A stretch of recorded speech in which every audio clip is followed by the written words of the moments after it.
going to look at some calculations we can do with acid dissociation constants, or Ka. As we know, equilibrium constants represent the ratio of product concentrations to reactant concentrations, and when we're looking at acids, what we're looking at is the dissociated ions over the undissociated acid. So, first problem we're going to look at is to determine the pH of a 0.4 molar hydrocyanic acid solution. And I tell you that the Ka of HCN is 6.2 times 10 to the negative 10th, and that again represents the dissociated ions and the undissociated acid ratio. So what we're going to do is we're going to set up a Rice table which contains the reaction, your initial concentrations, the change in concentration that occurs once it establishes equilibrium, and then its concentrations at equilibrium. So we're going to assume that all of the acid is undissociated at first, and that none of it is in the dissociated form.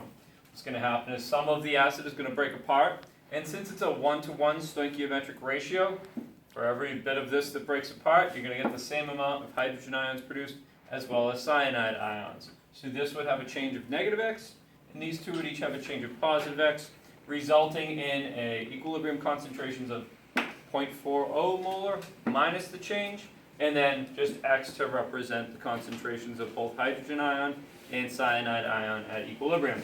So again, we set up, this is what the Ka is. Now we just plug in our values. At equilibrium, since H plus is represented by X and cyanide is represented by X, we could say X squared would be a numerator value. The denominator would be 0.40 minus X. In the case where the Ka is 10 to the negative fourth or smaller, we can actually ignore that difference because it's such a small amount that will dissociate relative to your initial concentration. You can just ignore it. If the Ka is larger than 10 to the negative fourth, you would need to set up a quadratic expression to solve for the X. All right? So once we solve for that, we know that we get 1.57 times 10 to the negative fifth, and that's our hydrogen ion concentration, which we can then use to calculate the pH. So we just take the negative log of that concentration, and we would get that the pH is 4.8. So we can use a Rice table to establish the hydrogen ion concentration, which will enable us to calculate the pH. And we got that all from our acid dissociation constant. A second type of calculation I could ask you to do is to determine the Ka of a weak acid that produces a pH of 3.6 with a concentration of 0.1 molar. In this case, we are looking to establish our Ka. We know what the equation is that would represent. So that's the hydrogen ion concentration in your conjugate base over your undissociated acid. Again, we're going to set up a Rice table where we have our undissociated acid and our product ions and our initial concentration change and equilibrium concentrations. But first, we know that if we know the pH, we can figure out the hydrogen ion concentration. And since that's our product in this equation, we can then say our equilibrium concentration of hydrogen ion based on our pH, which was, so you get 2.51 times 10 to the negative fourth. That's our hydrogen ion concentration, and that will also be, because of the 1-to-1 stoichiometric ratio, the concentration of the conjugate base as well.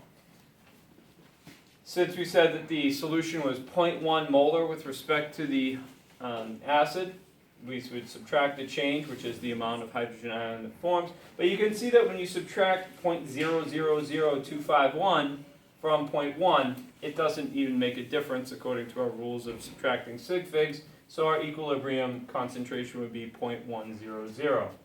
Now, all we have to do is plug these values into our Ka expression, and then we would get the Ka is equal to 6.31 times 10 to the negative 7. So again, using our pH and our initial concentration, we first find out our hydrogen ion concentration, and then we plug that into our Rice table. We then realize that the concentration of the hydrogen ion is the same as the concentration of the conjugate base, and that we must subtract the amount of hydrogen ions it forms from the amount of undissociated acid that you had originally. Then we just plug it into our Ka expression, and we can get our answer.